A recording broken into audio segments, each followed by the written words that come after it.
Episode 47 Advik and Kiara. अब आगे अद्विक अपनी मानसा से बात कर वहां से सीधा अपने कमरे की तरफ बढ़ गया। वहां पहुंचकर अद्विक ने एक कमरे का दरवाजा खोला और उसके अंदर एंटर हो गया। अद्विक के कमरे के बगल में एक कमरा था जिसके अंदर जाने पर वो दरवाजा दिखाई दे रहा था जिसके अंदर कियारा गई थी। अंदर जाकर जब अद्विक ने उस दरवाजे को खुला देखा तो उसने एक लंबी गहरी सांस ली और फिर उस कमरे के अंदर प्रवेश कर गया। कमरे के अंदर पहुंचते ही अद्विक शरीर बदलने लगा। वो अचानक से इंसान से एक भयानक वैम्पायर का रूप ले चुका था। उसकी वो गहरी लाल आंखें, हैंडसम चेहरा और भी ज्यादा आकर्षक हो गया था। अद्विक के बाल उसके माथे पर बिखरे हुए थे और उसके बैक से दो बड़ी बड़ी पंख निकलकर उसके बैक को कवर किए हुए थी। इस वक्त अद्विक हद से ज्यादा आकर्षक लग रहा था और आज इस कमरे में प्रवेश करने से वो अपने पूरे असली रूप में आ चुका था। हालांकि अब तक कियारा ने उसके इस रूप को नहीं देखा था। वो कहाँ थी अभी तक अद्विक उसे देख ही नहीं पाया था और ना ढूंढने की कोशिश कर रहा था। करता भी कैसे, वो तो अपने होश में था ही नहीं। इस वक्त वो अद्विक था ही नहीं। खैर, अद्विक अपने रूप में वापस आते ही बाहर से एक बार फिर चमगादड़ उड़ उड़कर उस कमरे के चारों तरफ फैल गए और अद्विक के पास पहुंचते ही वो अपने इंसानी रूप में आकर घुटनों के बल नीचे बैठकर उसे ग्रीट करने लगे। अद्विक अब तक पूरे ठाट बाट से उस कमरे में मौजूद आलीशान चेयर पर बैठ चुका था। उसके होठों पर एक शैतानी और रहस्यमयी मुस्कान थी जो उसे और आकर्षक बना रही थी। कुछ ही देर में वहां एक से बढ़कर एक खूनी पिशाच, जिनमें लड़कों के साथ लड़कियां भी मौजूद थी जो यकीनन बेहद खूबसूरत थी। इसी के साथ हेल की परियां भी, जिसमें से एक परी सबसे आकर्षक और खूबसूरत थी। उसने काले रंग का लिबास पहना हुआ था, सर पर क्राउन जो ये बता रहा था कि वो एक प्रिंसेस है। वो लड़की शान से चलते हुए अद्विक के करीब जाने लगी। वही अद्विक उसे शांत निगाहों से देख रहा था। अभी वो लड़की अद्विक के करीब पहुंच ही पाई थी कि तभी किसी चीज के तेजी से गिरने की आवाज पूरे कमरे में गूंज गई, जिसे सुनकर सभी चौकन्ना हो गए। उनमें मौजूद एक साया उस जगह देखने चला गया जो कमरे के बीच में मौजूद सोफे के आसपास से आ रही थी। वो साया सोफे के आसपास देख वापस आ गया क्योंकि उसे वहां कुछ नहीं मिला था। खैर, वो सोफा ऐसा था कि उसमें कई लोग आसानी से समा सकते थे और ये यकीनन सिर्फ अद्विक के लिए था। वो साया अद्विक के सामने आकर वापस से खड़ा हो गया। वही वो लड़की बीच में खलल पड़ने से काफी ज्यादा गुस्से में आ गई थी। अगर वहां कुछ मिलता तो यकीनन वो उसे आज बेहद दर्दनाक मौत देती। वही सोफे के पीछे कियारा, जो हल्की जगह में उसके कोने में खुद में ही सिमटी हुई थी, वो डरी हुई लग रही थी और आज अद्विक का इतना भयानक रूप देख उसका दिल ही टूट गया था। कियारा के आंखों से लगातार आंसू गिर रहे थे। वो लगातार अपने आंसुओं को रोकने की कोशिश कर रही थी लेकिन उससे बर्दाश्त ही नहीं हो रहा था। वही सिंहासन पर बैठे अद्विक की नजरें अभी भी उस सोफे पर ही टिकी हुई थी, जैसे उसे पता था कि उसके पीछे क्या है। उसने वहां मौजूद सबकी तरफ देख और बस एक ही वर्ड बोला, लिव। उसकी बात सुनकर सभी वापस से उसके सामने घुटनों के बल बैठकर उसे ग्रीट कर वहां से गायब हो गए। लेकिन वो लड़की अभी भी वहां मौजूद थी और वो अपनी प्यासी हवसी नजरों से अद्विक को देख रही थी। सबके जाते ही वो वापस से अद्विक के करीब जाने लगी, लेकिन उससे पहले ही अद्विक अपनी जगह से खड़ा हो गया। अद्विक, हिताक्षी, अपनी लिमिट मत भूलना। हमारे अंदर कल भी तुम्हारे लिए कोई एहसास नहीं था और आज भी नहीं है, इसलिए जितना हो सके हमसे दूर ही रहना। क्योंकि अगर हम एक बार ही समझाते हैं, क्योंकि दोबारा समझने के लिए वजह ही नहीं बचती और ना वो शख्स। उम्मीद है तुम समझ गई होगी। अद्विक अपनी कठोर आवाज में बोल हिताक्षी को घूरने लगा। उसकी बात सुनकर हिताक्षी के चेहरे पर एक पल के लिए तो काफी गुस्सा आया। क्योंकि अद्विक ही एकमात्र ऐसा शख्स था जो हमेशा उसे खुद के करीब आने से रोक देता था। आखिर वो प्रिंसेस थी और उसके लिए हेल रियल्म के लड़के अपनी जान देने को तैयार रहते थे, लेकिन अद्विक उसे घास भी नहीं डालता था। और ये बात हिताक्षी को जरा भी बर्दाश्त नहीं थी, जिस वजह से उसे हमेशा गुस्सा आता था। लेकिन उसने कसम खा लिया था कि वो अद्विक को अपना बनाकर रहेगी। वो जुनून बन चुका था उसका, जिसे पाने के लिए वो किसी भी हद तक जा सकती थी। खैर, हिताक्षी ने खुद को शांत किया और अद्विक की तरफ देखकर बोली, हिताक्षी, अद्व, आखिर कब तक यूं तुम हमें नजरअंदाज करोगे? एक ना एक दिन तो हम तुम्हें अपना बना ही लेंगे, और वो दिन बहुत जल्द आएगा। अद्विक, सपने देखना बुरी बात नहीं होती है, लेकिन फिर सपने अपनी औकात में रहकर देखनी चाहिए, जो पूरा हो सके, वरना बड़े बड़े सपने देख बहुतों ने अपनी जिंदगी गंवा दी। हिताक्षी की बात सुनकर अद्विक उस पर तंज कसते हुए बोला। उसकी बात सुनकर हिताक्षी ने कहा कुछ नहीं, और वहां से अपने पंख फैला मुस्कुराते हुए गायब हो गई। अब अद्विक ने मुड़कर उस सोफे को देखा और उसके होठों पर एक ईविल स्माइल आ गई। वो अपने धीमे कदमों से उस तरफ बढ़ गया और सीधा उस सोफे के पीछे जाकर खड़ा हो गया, जहां कियारा सोफे के पीछे खुद को खुद में ही समेटे हुए चिपकी हुई थी। जैसे ही कियारा को अपने आसपास किसी की प्रेजेंस फील हुई, वो अपनी जगह ही जम सी गई। उसने डरते हुए अपनी नजरें उठाकर ऊपर देखा और अपने सामने अद्विक को खड़ा देख वो कांप सी गई। उसे उसका वो भयानक रूप याद आया, क्योंकि इस वक्त अद्विक अपने नॉर्मल रूप में ही था। खैर, कियारा तुरंत अपनी जगह से उठी और उस कमरे के दरवाजे के तरफ तेजी से दौड़ गई, जो पहले से ही खुली हुई थी। उसे भागता देख अद्विक जोर जोर से हंसने लगा। उसकी हंसी पूरे कमरे में गूंज गई। अभी कियारा उस दरवाजे के पास पहुंची ही थी कि तभी एक तेज आवाज के साथ वो दरवाजा बंद हो गया, और कियारा सिवाय देखने के कुछ नहीं कर सकी। आज वो खुद को बेहद बहस महसूस कर रही थी। तभी अद्विक धीमे कदमों के साथ चलता हुआ उसके करीब आकर खड़ा हो गया। अब हाल ऐसा था कि कियारा दरवाजे की तरफ मुंह किए खड़ी थी और अद्विक ने उसे पीछे से दरवाजे और खुद के बीच कैद कर लिया था। अद्विक, क्या हुआ टाइगर? तुम्हें मेरा ये रूप पसंद नहीं आया क्या? ये तो गलत बात है। मैंने सोचा था मेरी टाइगर सरप्राइज हो जाएगी, हाना। अद्विक कियारा के करीब जाकर उसे अपने बाहों में जकड़ते हुए बोला। उसकी बात सुनकर कियारा उसे खुद से दूर करने की कोशिश करने लगी। Kiara, don't touch me mister Singh, मेरे करीब आने की कोशिश भी नहीं करिएगा। धोखा किया है आपने हमारे साथ, हमें तो पहले ही पता था। बिना मतलब आप हमारे करीब आने की कोशिश क्यों ही करेंगे?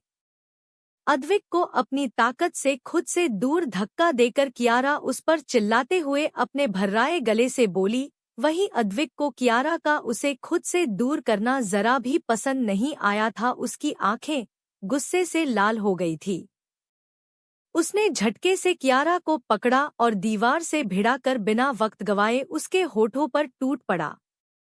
वो किसी भूखे भेड़िए की तरह उसके होठों को चबाए जा रहा था। उसके कंटिन्यूसली किस करने की वजह से कियारा की सांसें अब उखड़ने लगी थी। एपिसोड 48, अद्विक कियारा का रोमांस। अब आगे कियारा के दूर करने से अद्विक का गुस्सा आउट ऑफ कंट्रोल हो गया था। उसे कतई ये बर्दाश्त नहीं था कोई उसे कियारा से दूर करे, और यहाँ तो वही उसे खुद से दूर कर रही थी। वक्त के साथ अद्विक की किस और भी इंटेंस और पैशनेट होती जा रही थी, जिसे कियारा रेसिस्ट नहीं कर पा रही थी। उसका दम घुटने लगा था अब बुरी तरह से, जिस वजह से कियारा अद्विक को अपना पूरा जोर लगाकर खुद से दूर करने की कोशिश कर रही थी। लेकिन इन सब की वजह से अद्विक और पैशनेटली उसे किस कर रहा था। तकरीबन 15 मिनट के किस के बाद अद्विक ने कियारा के होठों की आज़ाद किया और बिना उसे मौका दिए अपने ठंडे लब कियारा के गर्दन पर रख दिया। वो बिना रुके लगातार कियारा के गर्दन पर किस के साथ साथ बाइट भी कर रहा था, जिस वजह से उसकी सिसकियां पूरे कमरे में गूंज रही थी। वो जितना उसे खुद से दूर करने की कोशिश करती अद्विक उतना उसके करीब होता जा रहा था। अद्विक उसे किस करते हुए जैसे ही उसने अपने होठ कियारा के क्लीवेज पर रखा वो चिहुक सी गई। कियारा झटके से अद्विक को खुद से दूर किया और उसकी तरफ पीठ करके खड़ी हो गई। उसकी सांसें असामान्य गति से तेज हो चली थी। कियारा के पीछे मुड़ते ही अद्विक ने उसे पीछे से उसे अपने बाहों में भर लिया और उसके कंधे पर किस करते हुए पीछे से उसके ड्रेस की जीप खोल दी। अद्विक, टाइगर, मुझे कुछ भी बर्दाश्त हो सकता है लेकिन तुमसे दूर होना नहीं। हिम्मत कैसे हुई तुम्हारी मुझे खुद से दूर करने की? और रही बात धोखे की तो मैंने कहा तुम्हें धोखा दिया। टाइगर, बताओ मुझे, क्या तुमने कभी मुझसे मेरे बारे में पूछा था या जानने की कोशिश की थी? धोखा तब होता तुम्हारे साथ टाइगर जब मैं तुम्हारे पूछने के बाद भी सब कुछ छुपाता, तुमसे झूठ बोलता। कियारा, मिस्टर सिंह, अगर आपको सच में लगता है कि आपने मुझे कोई धोखा नहीं दिया है, आपने कोई गलती नहीं किया है, तो ठीक है, आप सही है और शायद मैं ही गलत हूँ। लेकिन ये बार बार मेरे बिना परमिशन जो आप मेरे करीब आते हैं, मुझे टच करते हैं, क्या ये आपको गलत नहीं लगता है? आखिर क्या हक है आपका मुझ पर? क्या रिश्ता है हमारा आपसे? होते कौन है आप बना हमारी मर्जी के हमारे साथ कुछ भी करने वाले? अद्विक की बात सुनकर गुस्से में कियारा ने जो मुंह में आया बोल दिया। तभी उसे एहसास हुआ कि अद्विक की पकड़ उस पर अब और ज्यादा कस चुकी है। जब कियारा ने पीछे मुड़कर अद्विक को देखा तो कियारा कांप सी गई। उसे अपने रीढ़ की हड्डी में ठंडक सी महसूस होने लगी थी। अचानक से कमरे का टेम्परेचर भी गिर गया था। अद्विक अपनी गुस्से से लाल आंखों से कियारा को घूर रहा था। उसकी हाथ की नसें भी दिखने लगी थी। इस वक्त वो इतने गुस्से में था कि अगर उसके सामने कियारा की जगह कोई और होता तो वो कब का इस दुनिया को अलविदा कह चुका होता। लेकिन अफसोस, इस वक्त उसके सामने उसकी टाइगर थी जिसे वो चाहकर भी कुछ नहीं कर सकता था। खैर, अद्विक ने गुस्से से कियारा के ऊपर अपनी पकड़ और तेज कर दी और उसके बालों को पीछे से पकड़कर गुस्से में अपने दांतों को पिसते हुए बोला, क्या कहा तुमने टाइगर? हमारा रिश्ता क्या है? किस हक से मैं तुम्हारे करीब आता हूँ? वेल, तुम्हारे सारे सवालों के जवाब इस एक हफ्ते में मिल जाएंगे। और रही बात तुम पर हक जताने की, तो एक बात अपने इस छोटे से दिमाग में बिठा लो, इस कियारा धनराज पर, उसके सांसों पर, उसके जिस्म, दिल, दिमाग, इवन तुम्हारे प्यार पर भी सिर्फ मेरा हक है, सिर्फ और सिर्फ अद्विक प्रताप सिंह का। अद्विक कहते हुए कियारा के होठों से सिर्फ 1 इंच दूर था जिसे खत्म कर उसने उसके कियारा होठों को अपने कब्जे में ले लिया। एक हाथ से उसने कियारा के बालों को पकड़ रखा था और दूसरे हाथ को उसने कियारा के सीने पर रख जोर से प्रेस कर दिया, जिसके वजह से कियारा की चीख निकल गई। हालांकि वो अद्विक के मुंह में जाकर कैद हो गई थी। अद्विक कियारा को किस करते हुए उसके ब्रेस्ट को भी प्रेस कर रहा था। कुछ देर किस करने के बाद वो नीचे आया और उसके गर्दन पर किस करने लगा। इस बीच कियारा को एहसास ही नहीं हुआ कि कब उसकी ड्रेस उसके बॉडी से अलग होकर नीचे गिर गई। अब कियारा सिर्फ नीचे पैंट और इनर वियर में थी। तभी उसे अद्विक की ठंडी उंगलियां अपने बैक पर चलती हुई महसूस हुई, जिसका एहसास होते ही कियारा का चेहरा शर्म से लाल हो गया।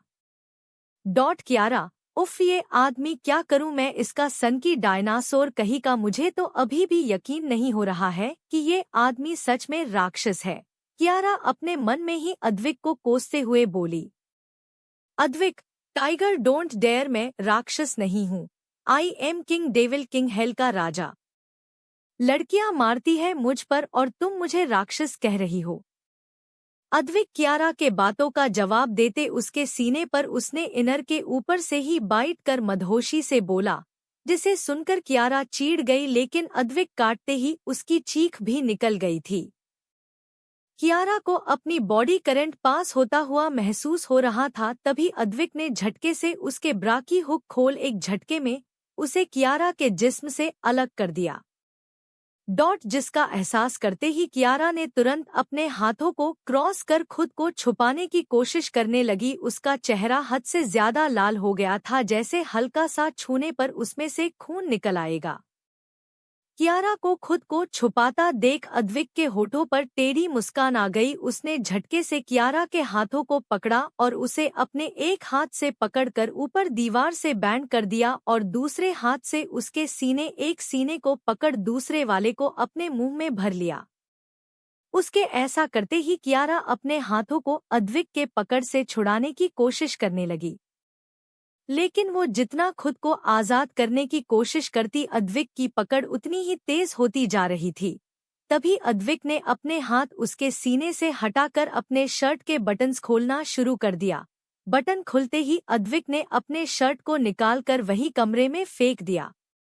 अब वो बिल्कुल शर्टलेस था, जिसकी वजह से उसकी क्लीन ब्रॉड चेस्ट काफी आकर्षक लग रही थी, जिसे देख कोई भी लड़की अपने होश गवा दे। उसका गठीला बदन, उसके हाथों की उभरी हुई नशे अद्विक को किसी ग्रीक गॉड की तरह बना रही थी, जिसे देख एक पल को तो कियारा ने भी अपने होश गवा दिए थे।